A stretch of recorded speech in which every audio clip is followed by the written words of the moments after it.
Je suis au 24e cours des lois de Shabbat. On commence Menacha.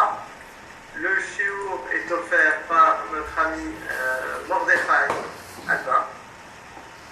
Et donc, la parole est à toi, Mordechai Saxik. Bonsoir à tout le monde. Bonsoir. Shavua Tov. On a un nouveau, c'est. Où est-ce qu'il est Gad Biton? Ah, Gad Biton.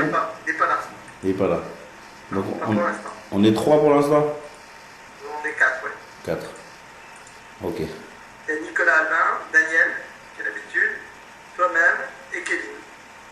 Et Ok. moi. Ok. Tov. Je vais essayer de reconnecter les gens au fur et à mesure. Voilà, tu peux y aller. Enregistre, s'il te plaît. Donc, ouais, c'est déjà lancé. Donc, on va commencer ce soir une nouvelle Melacha de Ilchot Shabbat. On a terminé la semaine dernière, pour ceux qui étaient là. On a terminé la Melacha de Borer. Et on a fait une Chazara. On a révisé avec sous forme de questions, comme on a fait pour la dernière Melacha d'avant.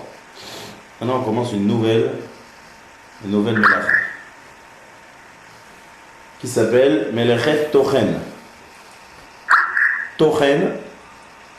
Tochen, c'est-à-dire moudre. D'accord? Tochen, c'est moudre. Moudre, si on est dans l'étape, si on est dans l'étape du blé. Ah, qu'est-ce qui se passe là? Vous m'écoutez bien là, c'est bon? Oui. J'ai mon écran qui est. Oh, on va voir. Donc si on est dans les étapes du blé. Rappelez-vous, à chaque fois qu'on commence une nouvelle Melacha, à chaque fois que on commence une nouvelle, on dit toujours l'explication, d'où ça vient. Tous les interdits qui sont de Shabbat, d'où on a appris les interdits de Shabbat. On a appris de la construction du Mishkan. C'est-à-dire que toutes les étapes qu'on faisait dans la construction du Mishkan, ce sont les travaux qui sont interdits le jour du Shabbat. Maintenant, au Mishkan, on avait besoin là-bas de toutes sortes de couleurs. Dans les teintures, dans les pots. Pour faire une couleur, il fallait des graines. On fabriquait la couleur à base de graines. Pour avoir ces graines, il faut semer, il faut labourer, il faut cueillir, il faut mettre en tas, il faut battre les graines, il faut moudre. Donc on a besoin de faire en fait tous les travaux qui sont identiques à la fabrication du pain. On les faisait dans le Mishkan. Donc nous, pour moyen mémotechnique, pour se rappeler de tous les travaux qui sont interdits le jour du Shabbat, on fera selon la liste des travaux de la fabrication du pain. D'accord? Les travaux de la fabrication du pain. Et comme ça, on retient plus rapidement. Donc qu'est-ce qu'on a vu jusqu'à maintenant? On a vu la Melacha de Choresh, qui savait labourer. On a étudié la Melacha ensuite de Zoréa, semer. Kotser, cueillir. Mehamer, c'est mettre en tas. Dash. Ensuite, Dash et Borer. Ça, ce sont les deux grands Melachot qu'on a vus les mois précédents. Donc chacune de ces Melachas, on est passé quand même plusieurs cours sur chaque Melacha. C'est deux étapes importantes, c'est-à-dire Dash, battre le blé. Et là, on a vu toutes les dérivés et tous les détails. Et ensuite, trier. Et même trier, on a vu que c'est en 3 Melachot. Il y a Zoré, qui s'appelle vanner, c'est-à-dire qu'une fois que j'ai déjà cueilli le blé et que j'ai battu le blé, on a maintenant le blé qui est mélangé avec les épis. Donc il va falloir vanner le blé, c'est-à-dire séparer le bon du mauvais. Ça c'est borer, en fait c'est Zoré, c'est vanner. Borer ensuite, il va falloir prendre les grains de blé qui sont mélangés avec toutes les saletés. Et ces grains de blé là, il va falloir que je les trie de tout ce qu'il y a dans le champ là-bas, toutes les saletés, tous les cailloux, toute la terre. Donc ça s'appelle trier, ça c'est borer. Et ensuite on a vu aussi meraked. Meraked, c'est-à-dire tamiser. Maintenant l'étape de tamiser, en fait on a sauté une melacha. C'est la melacha qu'on va commencer à étudier aujourd'hui. Entre trier et tamiser, il y a une étape. Qu'est-ce que je trie? Je trie les grains de blé. Qu'est-ce que je tamise? Je tamise la farine. Donc, entre tamiser, ça rentre dans le même principe de borer. Parce que j'utilise un ustensile pour trier. Parce que ma farine, elle n'est pas encore de bonne qualité. Je veux la trier, je veux la tamiser pour qu'elle soit de meilleure qualité. Donc, c'est aussi un tri. Un tri par l'intermédiaire d'un tamis, d'un cli. Mais avant ça, il y a une autre étape. Quelle est cette étape? C'est moudre. C'est-à-dire de prendre des graines et de les moudre. Ça, c'est une étape qui est chashuva meod. Et c'est la melacha qu'on va étudier qui s'appelle tochen. Tochen, c'est moudre. Donc, dans le cas du blé, par exemple, ce sera prendre des grains de blé. Alors, dans les grains de blé, en général, on utilise le moulin. Mettre les grains de blé dans le moulin et on obtient de la farine. Résultat, farine. Ça, c'est la melacha de tochen. Maintenant, bien sûr, comme dans toutes les melachot, on a toujours l'habitude dans chaque melacha, pas seulement de traduire littéralement l'acte, mais surtout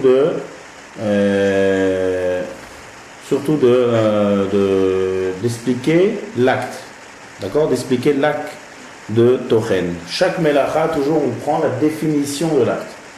Dès qu'on définit bien l'acte, on va voir après toutes les actions qui rentrent sous cette définition.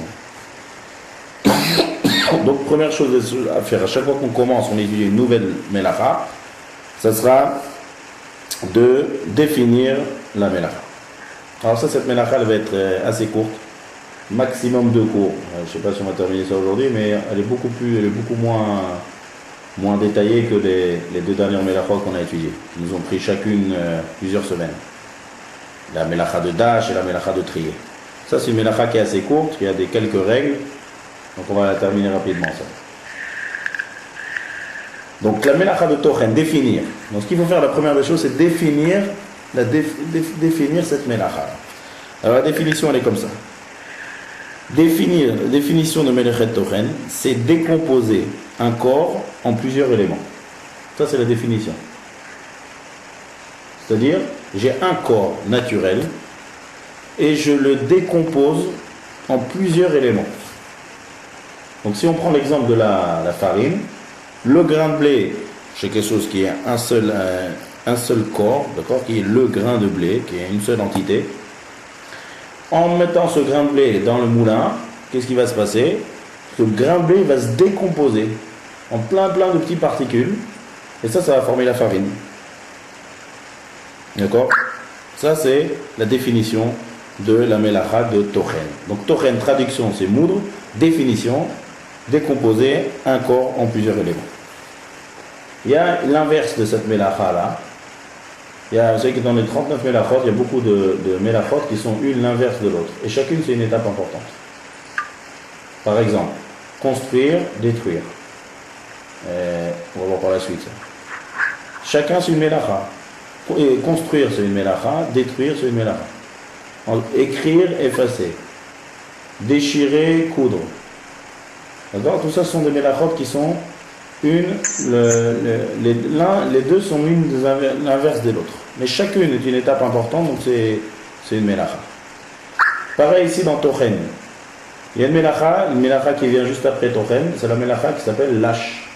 Lâche, c'est pétrir. Parce qu'une fois que j'ai la farine, il va falloir que je pétrisse pour avoir le pain. Lorsqu'on pétrit, qu'est-ce qu'on fait? On prend toutes les particules qu'on a en fait décomposées et on va les former un nouvel élément. Donc ça, c'est un peu l'inverse de tochen, c'est-à-dire reformer de plusieurs particules un seul élément. Donc ça, c'est la melacha de lâche. Et pour faire du pain, on doit passer par la farine. Ça, c'est ça toute le corps de l'homme. C'est l'homme qui fait le pain. Et il n'y a pas longtemps, on a fait cette semaine tout Bishvat. Et là-bas, lorsque on fait la liste des 7 Shivat Aminim, les 7 fruits d'Eretz Israël, on dit Eretz Chita ou Seora, Gefen, Teena, Verimon. Là-bas, le début des Shivat Aminim, des 7 espèces d'Eretz Israël, des 7 fruits, on dit Chita et Seora. Maintenant, lorsqu'on veut être Meshaber Eretz Israël, lorsque la Torah dit Chita, à Kavana, c'est le pain qu'on fait à base de Chita. C'est-à-dire que le grain de blé n'est pas encore important. Le grain de blé, lorsqu'on l'a décomposé, qui est une étape rachouva, qu'on a transformé en farine, et qu'avec cette farine, je vais fabriquer avec ça du pain, des gâteaux, toutes sortes de pâtisseries, là, ça va être rachouv. Là, c'est eretz rita ou seora, là, ça la rachivut. Donc l'homme, lorsqu'il fabrique du pain, en fait, il fait deux étapes très importantes. Première étape, c'est le décomposer. Sans farine, je ne peux pas faire le pain. Si je prends le blé à l'état initial et je le mets dans le four, je vais avoir des grains de blé grillés. Je ne peux pas avoir du pain. Donc l'étape de passer de graines à farine, c'est une étape importante. Donc c'est une melachat Shabbat. Ensuite, l'étape de prendre la farine et de la travailler, de faire une pâte, ça aussi c'est une étape rachouva. Ces deux étapes, c'est ça qui va me permettre à obtenir le pain. C'est pas pour rien qu'on fait une bracha spéciale sur le pain. Sur un grain de blé, on fait pour repérer Adama, comme un autre légume. Si on le mange, ouais, cuit ou cru. Mais en tout cas, sur le pain, c'est une bracha spéciale qui s'appelle Amotzi Lechem Min Haaretz. Ça, c'est une rachouv meot. Qu'est-ce qui s'est passé? On a élevé le grain de blé de niveau. Donc, si élever le grain de blé de niveau en passant par l'intermédiaire de la farine et après faire du pain, ça devient rachouv, ça devient très important. Et donc, la bracha, elle est spéciale, c'est Amotzi Lechem Min Haaretz, Birkat Hamazon, c'est quelque chose de spécial le pain. Donc pareil pour Shabbat, ces étapes-là, c'est des étapes très importantes, et donc c'est la melacha de Tochel. Ça, c'est la définition de Tochel. Maintenant, on va voir plusieurs exemples. À chaque fois, on rappelle, au début de chaque shiur, on voit toujours, il y a Av et il y a Tolda. Av, c'est action père. Tolda, c'est dérivé. Donc, il faut voir quelles actions, quand il y a action père et dérivé, tout ça, ce sont des actions qui sont interdites par la Torah et qui répondent aux définitions. Seulement ce qui ressemble exactement à ce qu'il y avait dans le Mishkan s'appelle Av. Et après c'est Tolda. Tolda, c'est-à-dire toutes les dérivées, des choses qui ressemblent à Tochel. On va voir plusieurs éléments, plusieurs actions. Et on va voir comment différentes actions rentrent dans le cadre de cette melacha là de Tochel. Donc première action, Pachout, qui est Av, c'est prendre des grains de blé et de les mettre dans un moulin. Peu importe moulin à eau, peu importe moulin électrique. Du moment que je mets des grains de blé dans un moulin, ces grains de blé là, ils vont se transformer en farine. Donc ça, c'est une melacha de Tochel. Deuxième exemple, qui est aussi le Av melacha de Tochel, c'est si je prends un pilon. Donc on appelle comme ça, ouais, c'est pour fabriquer toutes sortes d'épices. Oui, un pilon. Alors le pilon, je ne sais pas si on appelle ça les deux. Alors, un pilon c'est fait comme ça. Si vous avez déjà vu comment c'est fait, il y a un genre de manche comme ça, en fer, en métal, ouais, en métal assez lourd, qui est comme un genre de pieu comme ça. Et en bas, on a un récipient aussi qui est assez lourd et qui est aussi de même métal, qui est assez. Et c'est un genre de récipient comme ça, très lourd. Et on met à l'intérieur toutes sortes de choses que je vais piler. Donc on mettra là-bas si par exemple on mettra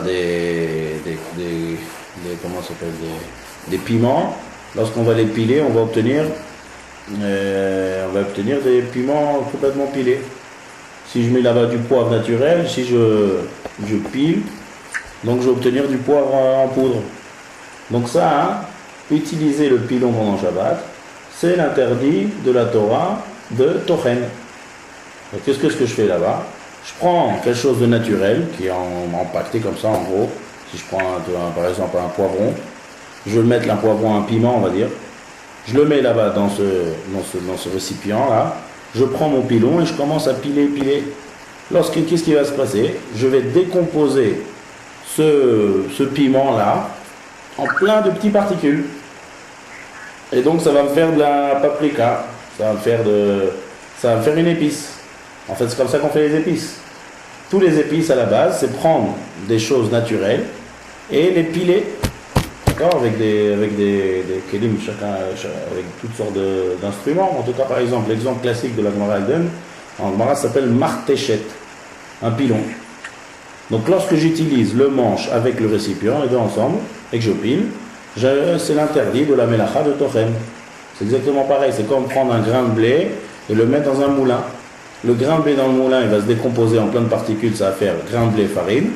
Pareil, toutes sortes de légumes, toutes sortes de choses que je veux piler. Et après, j'obtiens de la poudre. Si par exemple je prends des amandes et que je les épice et maintenant ça me fait des amandes pilées, ou si je prends des poivrons et que ça me fait des épices, ou toutes sortes d'épices, c'est le résultat. J'ai décomposé un corps en plusieurs éléments. Pareil, toutes sortes de choses. Par exemple, si je prends du bois et que je le ponce et j'obtiens de la farine comme ça, j'obtiens de la sciure de bois. D'accord? Ou bien je prends un métal, je le décompose en toutes sortes de manières et j'obtiens un résultat, c'est que ce métal-là, il a été décomposé, ou bien ce bois, il a été j'ai de la sciure, voilà. Donc cette sciure, c'est quoi? C'était le bois qui s'est décomposé en plein de petites particules. Donc ça met les chet tochen. D'accord? Donc tous ces éléments, le point commun à tout, c'est prendre un élément et le décomposer en plusieurs particules. Bien sûr, il faut, quand c'est pour une melacha, pour que ça soit chayav à l'interdit de la Torah, il faut que ce soit melacha chez tzricha legoufa. Tzricha legoufa, c'est-à-dire que j'utilise le but. C'est-à-dire que lorsque je mets des grains de blé dans un moulin, c'est pour obtenir le but, c'est pour obtenir la farine. Si je prends des amandes et je mets ça dans un pilon, le but c'est d'avoir des amandes pilées. Si je fais une action sans avoir l'intention d'utiliser le produit, ça s'appellera melacha chez ena tzricha legoufa et on descend de niveau, ça sera un issur des rabanan. Si je veux utiliser le produit, il y a un but. Rappelez-vous qu'une des bases pour que ce soit un interdit de la Torah, il faut qu'il y ait un but. S'il n'y a pas le but et il y a l'action, on descend de niveau, ça sera interdit par les chacham. Encore un autre point dans la définition. Pour que ça soit un interdit de la Torah mamash, il faut que, pour appeler ça une melacha transgressée, il faut aussi un shiur. Il faut une mesure. Alors là, ça va varier selon l'action que je fais. Si je suis en train de piler ou si je suis en train de moudre un aliment quelconque, il faut que ça soit quand même, on a dit il faut qu'il y ait un résultat. Il faut quand même que le résultat soit assez important pour que ça soit une vraie melacha. Et donc dans tout ce qui est ochel, tout ce qui est aliment, et que je décompose un aliment, il faut minimum 18 grammes. Si je fais moins de 18 grammes, ça sera aussi interdit bien sûr, mais ce n'est pas encore assez important pour s'appeler melacha. Transgresser une melacha qui est avec toutes les répercussions que ça a, toutes les définitions de melacha. Mais bien sûr c'est un interdit. Il y en a même qui disent que c'est un interdit de la Torah. Si c'est par exemple quelque chose qui n'est pas aliment, comme par exemple la sciure de bois ou toute chose comme ça, là, il n'y a pas de shiur. Le moment que j'utilise et ça me sert, c'est déjà assez important. Ouais, c'est déjà assez important et ce sera déjà une melacha gomora. Là, il n'y aura pas besoin de shiur. Comme ça, c'est les melachot. Chaque melacha, il y a des melachot qui ont besoin d'un certain mesure pour que ça soit important. Et un des buts de melachot, c'est que ce soit quelque chose d'important. Si je pile quelque chose et j'obtiens que 1 ou 2 grammes et que je veux manger cette chose-là, c'est pas encore assez important. Donc c'est pas encore une vraie melacha, ce sera interdit de faire parce que je fais l'action de la chose interdite, mais c'est pas encore vraiment une vraie melacha. Top. Ça c'est en gros toute la définition de cette melacha là de Tochel. Alors. Maintenant, on va reprendre un peu tous les cas de figure qu'on a vus maintenant et on va essayer de développer chacun des cas. Le premier cas de figure, on a dit que c'est mettre le cas le plus classique de Tochen, c'est utiliser un moulin avec des grains de blé. Alors, savoir que même si le moulin est déjà en action, c'est-à-dire on va dire qu'on avait allumé déjà avant Shabbat, et que moi je dépose juste les grains de blé au-dessus, à la surface, ça sera aussi un interdit de la Torah de Tochen. Ça n'en dit pas que puisque c'est déjà en fonction et que moi juste je dépose, donc j'ai pas fait vraiment l'action de Tochen, de moudre. Lorsque je prends un pilon, là je suis en train vraiment de casser, comme je suis en train de faire l'action de piler. Mais si j'ai un moulin et que le moulin de lui-même il fait le travail, alors j'aurais pu penser peut-être que là, l'interdit, ce ne sera pas un interdit de la Torah, parce que ce n'est pas une action directe. Alors la réponse, elle est non. Que c'est considéré comme une action directe. Parce que c'est comme ça l'habitude. Dans un moulin, le travail est automatique. Donc si moi je dépose mes graines à l'entrée du moulin, Ça ne s'appelle pas gramma. Si vous vous rappelez, on a vu le moussag de gramma. Gramma, c'est causer quelque chose. Gramma, c'est une action qui n'a rien à voir avec l'action interdite. Seulement, ça va engendrer. L'exemple, si vous vous rappelez, dans les cours, au début des cours d'introduction, on a vu, si par exemple quelqu'un il a du feu et il met là-bas des cruches d'eau. Le fait de mettre des cruches d'eau, ça ne s'appelle pas que je m'occupe pas je me préoccupe pas avec le feu du tout.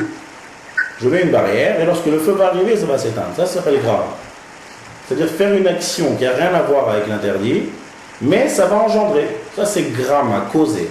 Ça, c'est pas un interdit de la Torah. La Torah l'interdit de faire un acte direct.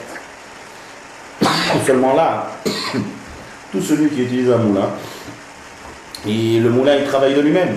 Donc le fait de déposer les graines à la surface, c'est comme si moi-même j'avais moulu. Ça s'appelle direct. Il n'y a pas d'action indirecte ici.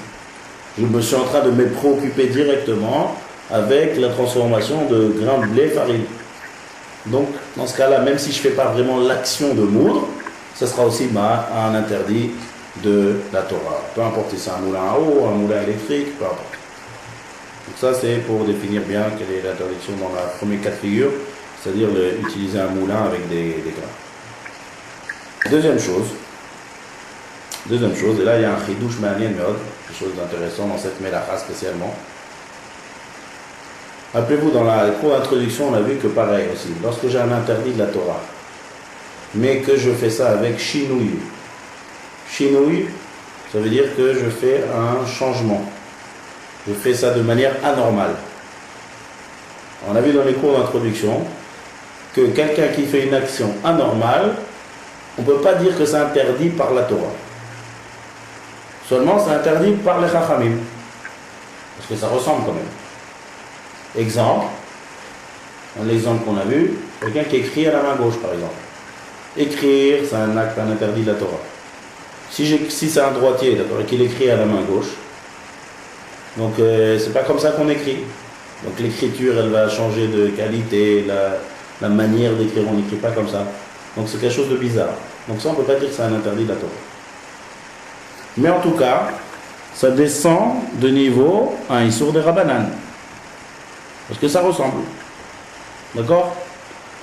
Maintenant, il faut savoir que dans Melechet Tochen, ici, il y a une exception. Il y a des fois, il y a quelque chose qui s'appelle Shinui Gamour. Ça veut dire quoi? Shinui Gamour, ça veut dire c'est un Shinui, traduction. Shinui, c'est un changement. Gamour, un vrai changement. C'est-à-dire que là, on fait vraiment un vrai changement.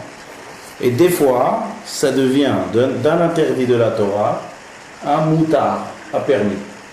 Là, je descends d'un niveau qui est un interdit des Chachamim, ça devient permis totalement. Alors, dans notre cas de figure, c'est notre deuxième cas qu'on a dit dans l'introduction. Le cas d'utiliser un pilon.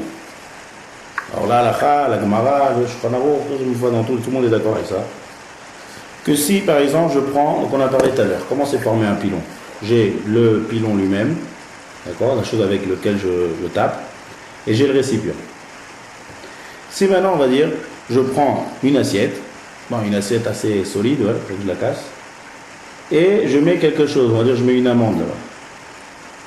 Et j'utilise le pilon, c'est-à-dire que le pilon lui-même, oui, sans le récipient. Alors dans ce cas-là, je pile comme ça mon amande. Seulement là, il y a un chinou ici. Dans ce cas-là, ça sera l'interdit des Chachamim. Pourquoi? Parce que c'est pas comme ça qu'on pile. Pour faire vraiment une trina, c'est-à-dire vraiment décomposer, si la définition elle est de décomposer un aliment en plusieurs éléments, si je ne prends pas le récipient avec le pilon ensemble, je ne veux pas avoir une vraie poudre. Ça ne va pas marcher avec moi, je t'avais. Il me faut les deux. Si maintenant j'ai qu'un des deux, ou j'ai le récipient et j'utilise, on va dire, un couteau ou le manche d'un couteau ou quelque chose, peu importe, quelque chose qui n'est pas le pilon. Ou si j'utilise le pilon, mais je n'utilise pas le récipient, parce que le récipient il est fait pour, le récipient il est vraiment, il est rond, si vous avez déjà vu comment c'est rond, il est adapté au pilon, il est fait exactement pour que lorsque je mets quelque chose à l'intérieur et que je tape, ça se transforme en poudre. Vraiment en vrai, en épice, comment je vais te dire. Si j'enlève un des deux éléments, alors là je suis en train de faire un chinouille. C'est-à-dire, que je suis en train de faire quelque chose d'anormal. Quelqu'un qui veut piler, il ne pile pas comme ça. Il utilise les deux. D'accord? Donc dans ce cas-là, ça sera un interdit des chachamim. Parce que, sauf j'obtiens une poudre.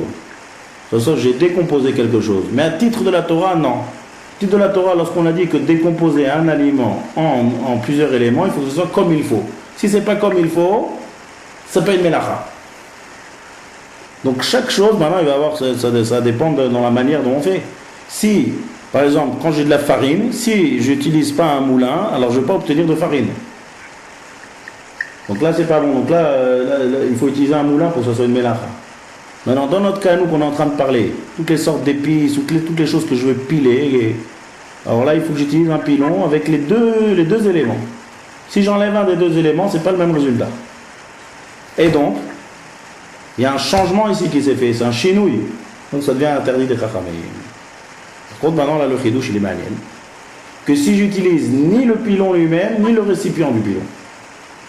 C'est-à-dire, exemple, toujours je prends une amande, par exemple, et je prends un verre, le dos d'un verre, oui, et je fais ça sur la table. C'est-à-dire que je prends le dos d'un verre, et que je casse comme ça, je tape sur l'amande, et l'amande, elle se trouve sur une table. Et donc maintenant, j'obtiens une amande qui est concassée, qui est décomposée. Dans ce cas-là, ça sera permis de faire ça le Shabbat. Ça ne s'appelle pas Tochen. Ni de la Torah, ni des Chachamim. La Torah, c'est sûr, parce que c'est pas comme ça qu'on pile. Mais là, il y a un chinouille gamour. C'est-à-dire que j'ai fait un grand chinouille. J'ai utilisé ni le pilon lui-même, ni le récipient du pilon. Donc, étant donné que j'ai fait un chinouille gamour, là, ça sera moutard. Ça, c'est une exception, c'est un chidouche gadol qui est dans cette mélacha. Il existe encore dans d'autres mélachot, ce principe. Mais c'est un principe qui s'appelle chinouille gamour, un vrai chinouille. Et des fois, un vrai chinouille peut faire descendre un interdit de la Torah à un éther gamour. D'accord? Ça, c'est une halakha qui se trouve dans le Shulchan Aruch, dans le Rambam. Donc, si par exemple, halakha lema, c'est quelqu'un, par exemple, il veut mettre de l'ail dans sa salade. Donc, il y a deux manières. Comment on utilise l'ail? Alors, il y a quelque chose, je ne sais pas comment on appelle ça en français, c'est un presse-ail. Ouais, c'est un ustensile en fer, comme ça qu'on ouvre et qu'on met des morceaux d'ail entiers et on presse. Et par les trous, on obtient l'ail qui est complètement décomposé. D'accord? Ça, c'est un interdit de Tochen. Parce que par l'intermédiaire de cet ustensile, j'ai complètement décomposé l'ail comme il faut. Si maintenant, je veux mettre de l'ail et je veux faire une salade, et qu'est-ce que je fais? Je prends un manche d'un couteau, on va dire, sur l'assiette, et comme ça, je tape fort sur l'ail. Et mon ail se décompose en plusieurs morceaux. Là, ça sera permis. D'accord? Pourquoi c'est permis? Parce que c'est pas comme ça qu'on pile. Étant donné que j'ai pas du tout utilisé l'instrument qu'il faut et que j'essaye de décomposer, mais d'une manière très bizarre, d'abord le résultat ça va pas être le même, c'est barreau, mais aussi la manière aussi elle est très bizarre. C'est pas comme ça qu'on casse, qu'on décompose quelque chose. Donc là, ça sera permis. Ça s'appelle pas du tout ni une melacha, ni une minatora, et ni des chachamim. Donc j'aurai le droit de casser comme ça avec un manche de couteau sur une table. Si par contre, je prends une assiette mais j'utilise le manche du pilon, ou si je prends le récipient et j'utilise avec un couteau, là quand même, ça sera un interdit des chachamim, parce que ça se rapproche de l'acte de la Torah. Et donc là, ça ressemble, les chachamim ont interdit. Maintenant, il faut expliquer les choses, pour important, une remarque, que ça dépend maintenant de quelle chose je vais décomposer. Donc, si on est en train de parler anormal, normal ou anormal, qu'est-ce qui va me fixer, qu'est-ce qui s'appelle décomposer de manière normale et qu'est-ce qui va s'appeler décomposer de manière anormale? Qu'est-ce qui va me définir la normale? C'est la manière dont je fais pendant toute la semaine. Donc ça va varier des choses que je veux décomposer. On a dit pour faire de la farine, il faut utiliser un moulin. Donc si je n'utilise pas un moulin, ça sera anormal. Dans le cas de faire des épices, c'est utiliser le pilon. Si je veux piler quelque chose, je suis obligé d'utiliser un pilon. Sinon, c'est anormal. Mais par contre, il y a des choses que même si je fais avec les mains, ça restera un interdit de la Torah.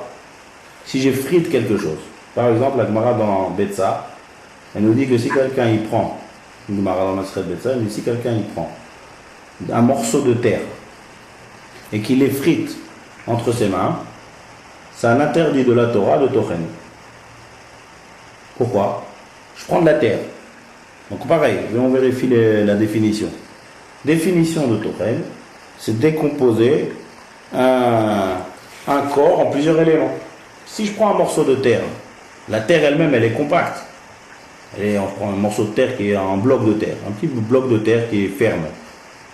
Si je le prends entre mes mains et que je l'effrite, et je le décompose en plusieurs miettes, alors là, je fais l'interdit de Tochen. Parce que j'ai décomposé de la terre en miettes, en effriture, en miettes de terre.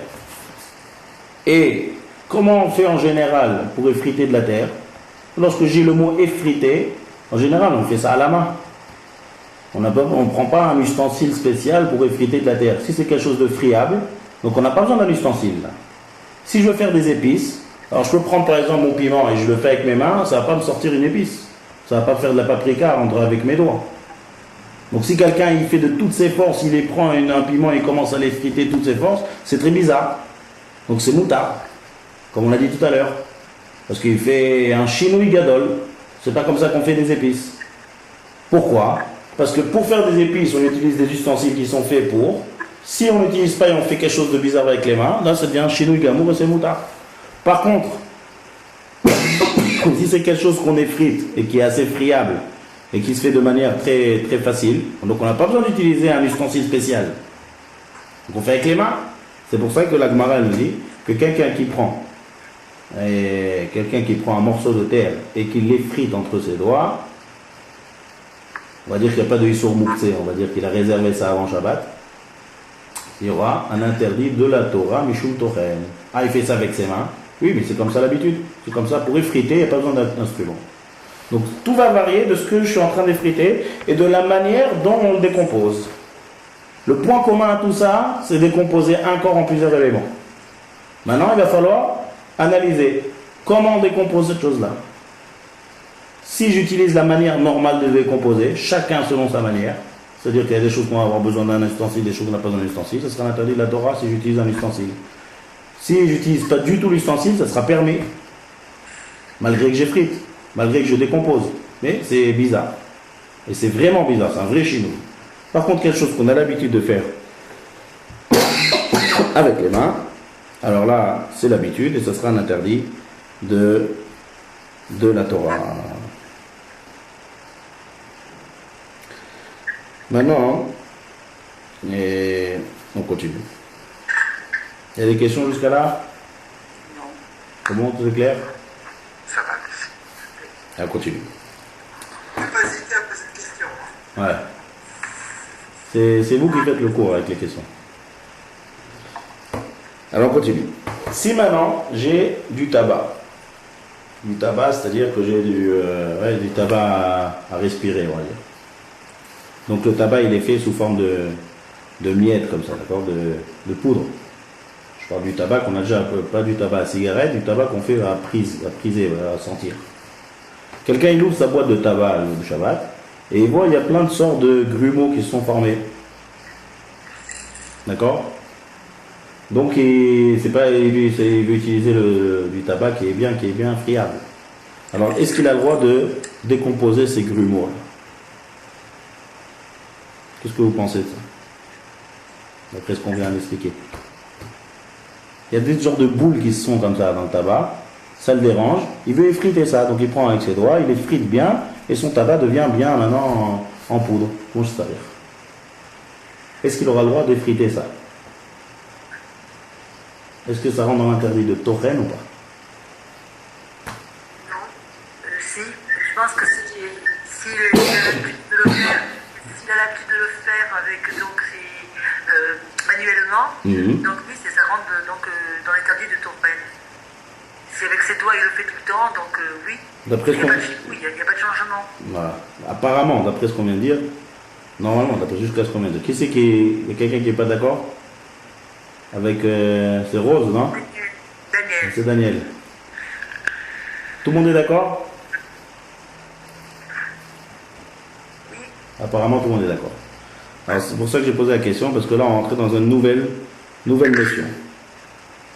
Nouvelle notion, que la réponse ici, normalement, c'est vrai, d'après tout ce qu'on vient de voir, d'après les règles qu'on vient de voir, prendre quelque chose et l'effriter, si quelqu'un il voit comme ça des boules qui se sont formées dans le tabac, donc maintenant, il veut décomposer cette boule en plusieurs particules. Donc apparemment on rentre dans la définition. Et aussi quelqu'un qui a besoin de faire ça, il ne va pas utiliser aucun ustensile, il fait ça avec ses doigts. Donc c'est à peu près comme la terre. À ce moment-là c'est différent, et beaucoup de Rishonim, le Kumat, la totalité des Rishonim, permettent de faire cette chose. Pourquoi? C'est pas un interdit de Tochen. Pourquoi c'est pas un interdit de Tochen? Alors on rentre dans un principe qui s'appelle En Trina Achar Trina. C'est-à-dire, il n'y a pas de trina. Trina, c'est en fait c'est la traduction du tochen. C'est-à-dire, on ne moue pas après une fois qu'on a déjà moulu. C'est-à-dire, on ne veut pas moudre deux fois en fait. Il n'y a pas de deux fois tochen. En trina achar techina. C'est-à-dire, l'interdit de moudre, il est qu'une seule fois. Il n'est pas deux fois. Alors là, il faut expliquer. Le Chazon Ish, il explique bien. Il explique bien ce principe-là. Chazon Ish, il explique cette définition comme ça. Il veut dire que l'interdit de Tochen, si je regarde par rapport une fois au Mishkan, qu'est-ce que c'est Tochen? Si par exemple on prend un grain qu'on a complètement décomposé en plusieurs particules. Ce grain-là, il est naturellement un élément. C'est un grain. Comme ça, Kadosh Baruch Hu l'a créé, ce grain.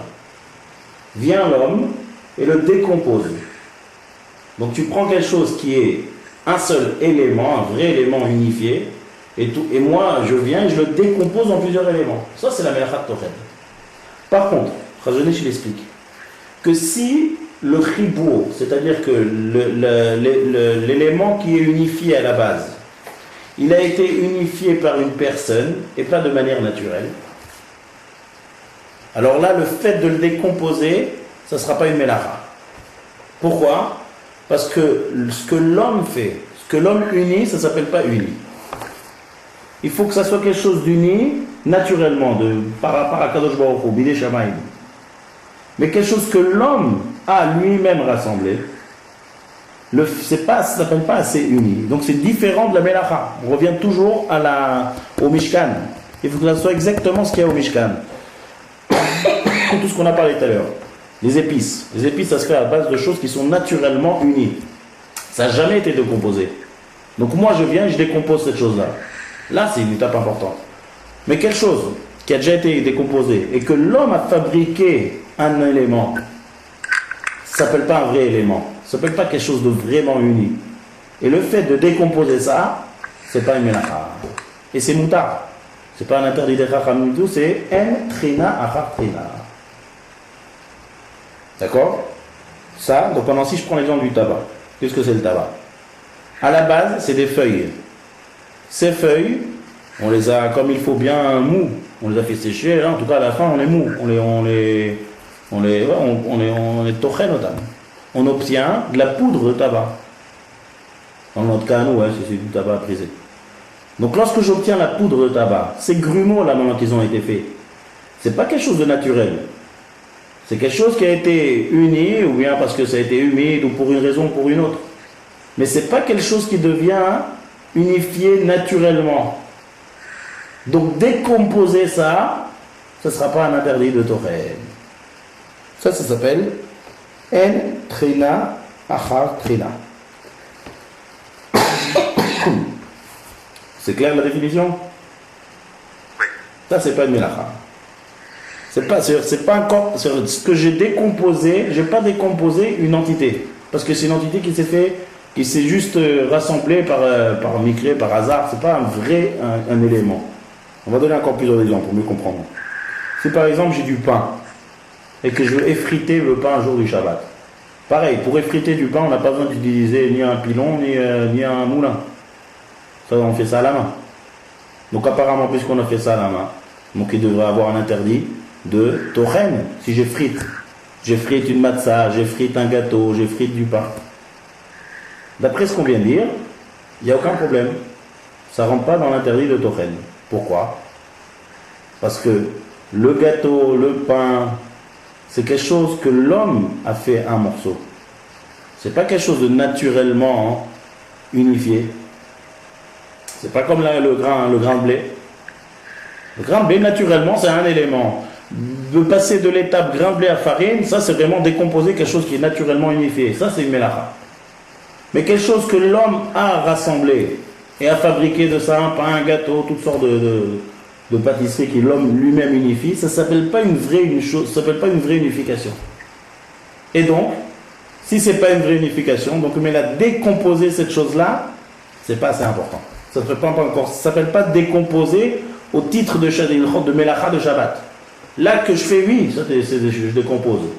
Mais dans Melechet Shabbat, on ne regarde pas la traduction littérale, décomposer ou pas décomposer. On regarde l'action que je fais.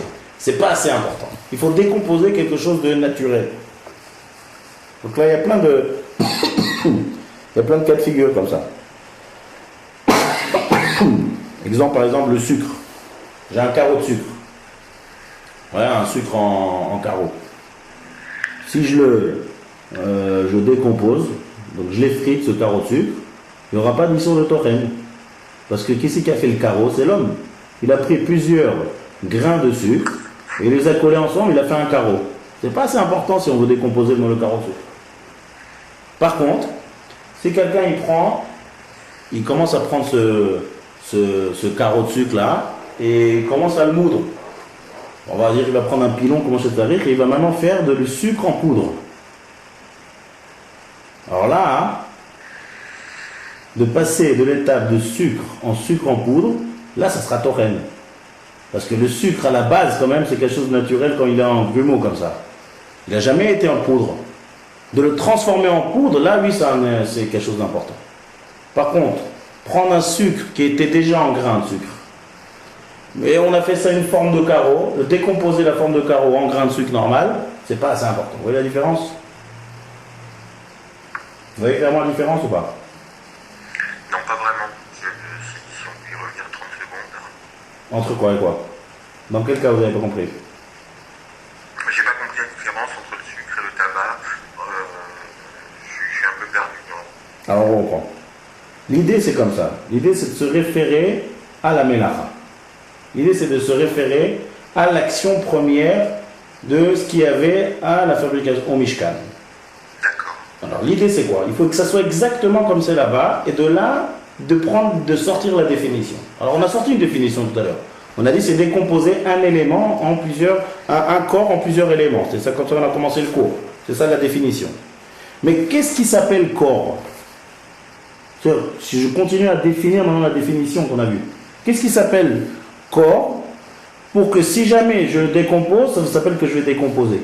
Il faut que je décompose un corps. Qu'est-ce qui s'appelle corps? Alors là on est en train de dire un chidouche. C'est qu'un corps, c'est quelque chose qui est naturellement corps. C'est-à-dire qu'il n'a jamais été décomposé. Là si je viens et que je le décompose, là c'est quelque chose d'important. Par contre si c'est quelque chose qui a déjà été décomposé, et que ça a été réunifié par l'intermédiaire de l'homme, par l'intermédiaire naturel, alors ça ne s'appelle pas corps. Dans la définition de Shabbat, ça ne s'appelle pas un corps. Donc si... Oui, pardon? Non, je comprends là. Voilà. Ça ne s'appelle pas corps à titre de Melachat Shabbat. Ça ressemble pas. Dès que ça ressemble, dès que ça diffère d'une petite différence, c'est fini, c'est plus l'interdit. Alors on se réfère toujours au Mishkan. C'est différent là. Là, c'est l'homme qui a amalgamé la chose. C'est l'homme qui a fabriqué ce corps. Ça s'appelle pas un corps. C'est pas assez important pour que si je le décompose, ça s'appelle que j'ai fait une action importante. Donc de là vient le tabac. Le tabac, c'est une poudre qui s'est unifiée, les grumeaux là que j'ai parlé tout à l'heure. La première décomposition des feuilles de tabac à la poudre, ça c'est important. Mais la poudre de tabac elle-même qui se réunifie pour une raison ou pour une autre, ça ne s'appelle pas un corps. Donc j'ai le droit de décomposer avec mes doigts. Pareil le pain, pareil le sucre en carreaux. Le fait que ça soit un carreau de sucre, c'est sûr, on a pris juste des petits grains, un grain de sucre naturel, et on les a collés l'une à l'autre, ça fait un carreau. Le fait de décomposer ce carreau, c'est pas une étape importante. D'accord? D'accord, là j'ai compris, là, merci. Voilà. Ça, c'est le principe qui s'appelle En Trina Achar Trina. Maintenant, ça aussi, maintenant, quelqu'un pour voir si on a bien compris. Si quelqu'un il prend un pot d'argile et qu'il décompose pendant Shabbat, est-ce qu'il fait l'interdit de Tochen ou pas? Un pot d'argile. Ouais. C'est le. Il commence à le décomposer, il les frite, on va dire. Il prend 2 morceaux d'argile, comme ça il les frotte un sur l'autre et il obtient de la... Est-ce que c'est un interdit ou pas de Tochen? Ah, c'est un piège là. Oui, puisque c'est un. C'est un pot, C'est un corps. C'est un corps. Maintenant, qui c'est qui l'a fait ce pot d'argile? Si on le décompose avec donc, les mains, avec les mains, je pense que c'est interdit. Alors, la question elle est de savoir est-ce qu'un pot d'argile s'appelle un corps ou pas? C'est un corps. Est-ce que c'est l'homme qui a fait ça ou c'est naturel? C'est ça ici la question. À la base, ça peut être l'homme. C'est l'homme qui a fait le pot d'argile. Mais ici, il y a une petite nuance ici. C'est que c'est vrai que c'est l'homme qui a fabriqué le pot d'argile. Mais l'argile, à la base, c'est de la terre. Oui. Donc le fait que l'homme, qu'est-ce qu'il a fait juste l'homme? L'homme, il a juste mis ça dans le four. Il a fait ça chauffer pour que ça devienne un cul d'argile. Mais le fait que l'argile, elle est en elle-même réunifiée, c'est quelque chose de naturel. Oui. Donc, toujours il faut revoir. Ici, c'est un petit piège, un petit piège subtil. Bon, on va bien voir si on a bien compris. C'est que on regarde le corps. C'est vrai que l'homme ici a agi et a fait le pot d'argile. Mais le fait que l'argile est compacte en un corps, c'est naturel. L'homme, qu'est-ce qu'il a fait juste là? Il a juste rentré ça dans le four et là, on va dire qu'il a un peu plus, il a rendu ça un peu plus dur. Mais c'est pas l'homme qui a fabriqué le corps. Vous voyez ou pas? Vous comprenez? Tout le monde comprend ou pas? Oui. L'argile, c'est de la terre. Oui, l'argile, c'est de la terre. Seulement l'homme, ce qu'il a fait ici, c'est pas que comme le carreau de sucre, c'est pas comme le pain, c'est pas comme le tabac qu'il a juste réuni, il a unifié. C'est quelque chose qui est unifié de manière naturelle. Ce que l'homme a fait, il a juste consolidé avec le feu. Il a rentré ça dans le four, il a fait un truc d'argile. C'est pas lui qui a unifié. C'est naturellement unifié de la terre. Donc effrité, ça sera un interdit de la Torah dans ce cas-là, d'après ce principe qu'on vient de voir. D'accord? Donc là c'est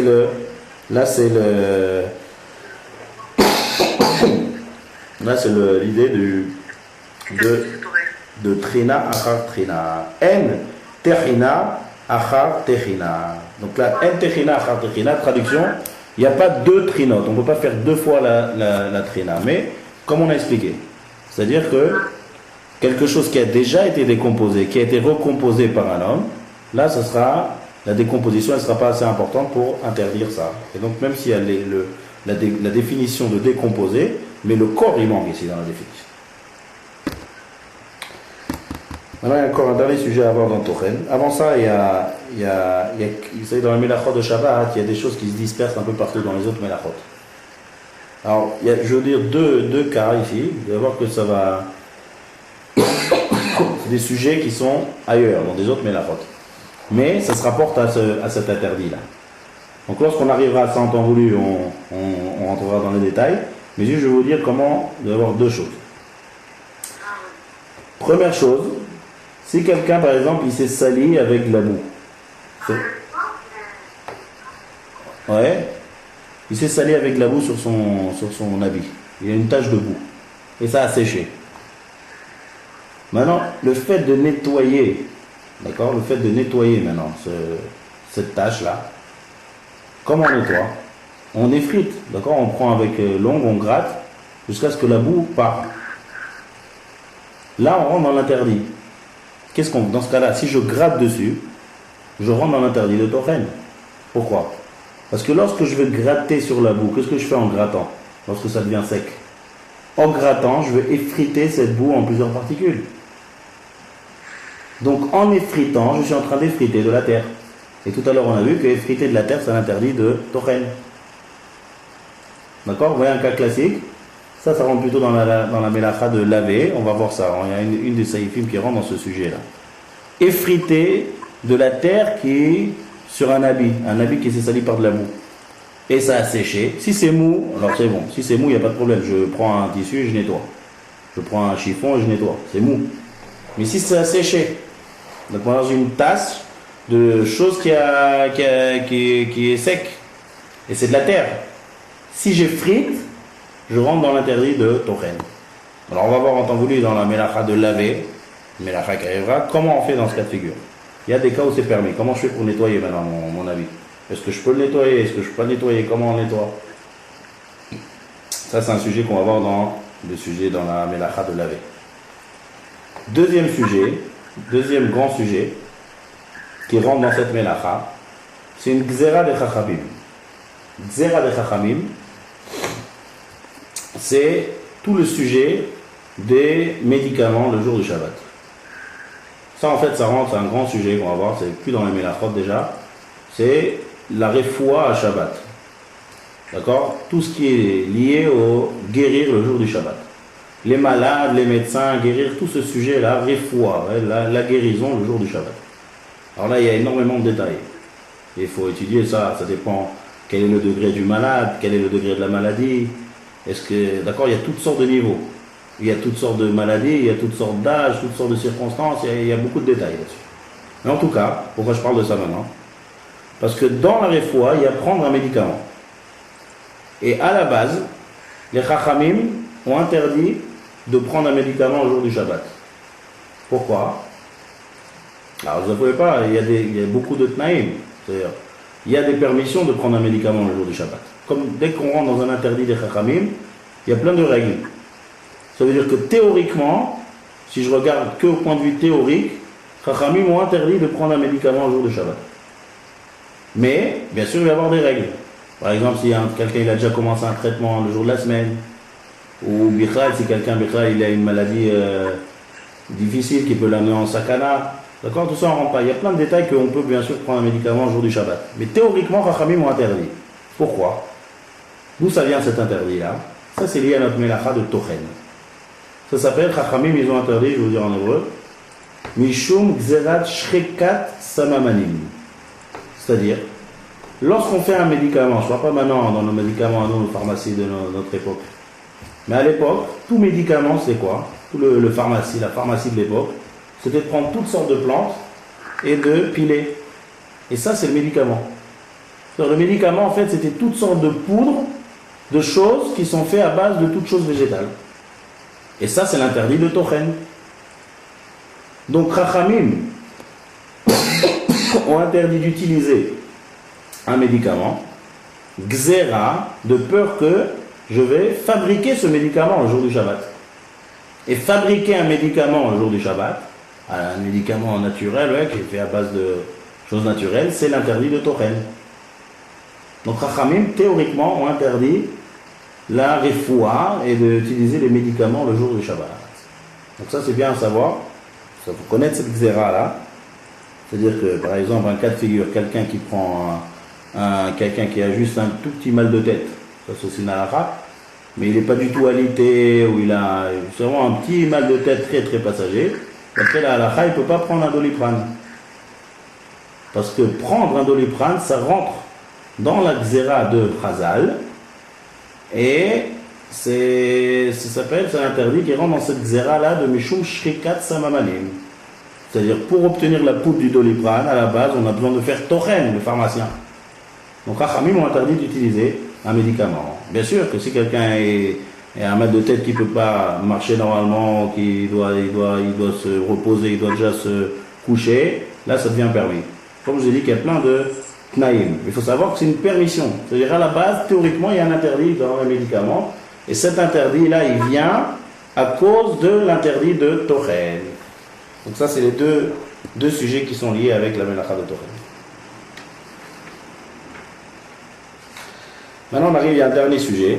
C'est en fait le dernier sujet de la mélacha de tochen. On va pas avoir le temps de parler de ça aujourd'hui, parce que c'est un sujet un peu développé, mais c'est un sujet qui est très lémassé. Je vais juste dire le titre et on va voir ça Bezrat Hashem la semaine prochaine. Il y a encore une autre forme de Tochen dans cette mélacha de Tochen. La Gemara nous dit, quelqu'un qui prend un légume et qui le coupe en petits morceaux. On prend un légume et je le découpe en tout petits morceaux très fins. C'est un interdit de la Torah de Tochen. Pourquoi? Si j'ai un légume qui est entier, donc c'est un corps naturel, quand je prends un couteau et que je le coupe en tout petits morceaux, donc j'ai décomposé un corps en plusieurs éléments. D'accord?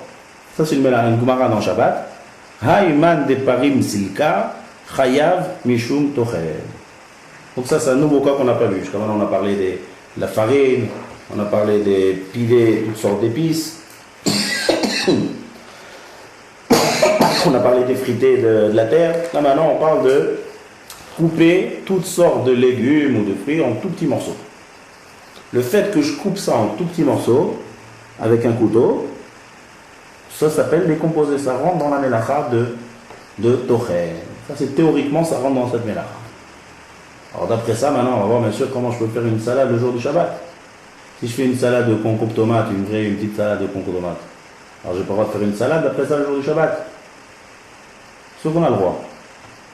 Donc maintenant il faut voir pourquoi, comment, de quelle manière on va pouvoir décomposer ça D'abord il faut bien définir ce que c'est décomposé en petits morceaux, sur quelle forme de légumes on parle.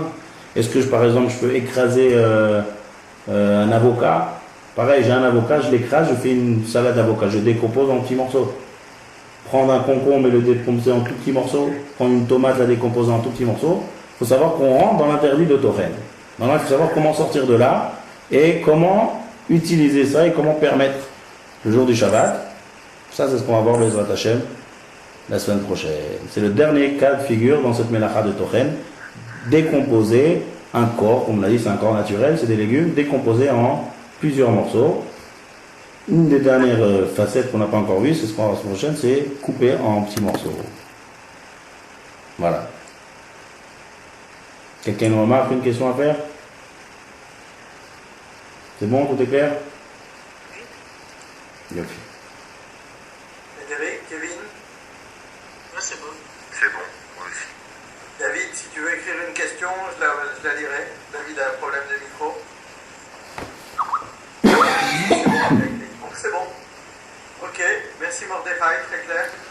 Voilà, Shabbat Tov à tout le monde. Shabbat tov. Shabbat tov. Merci, Shabbat, merci. Voilà. Next week, semaine prochaine. À la semaine prochaine. Shabbat tov. Merci. Shabbat tov.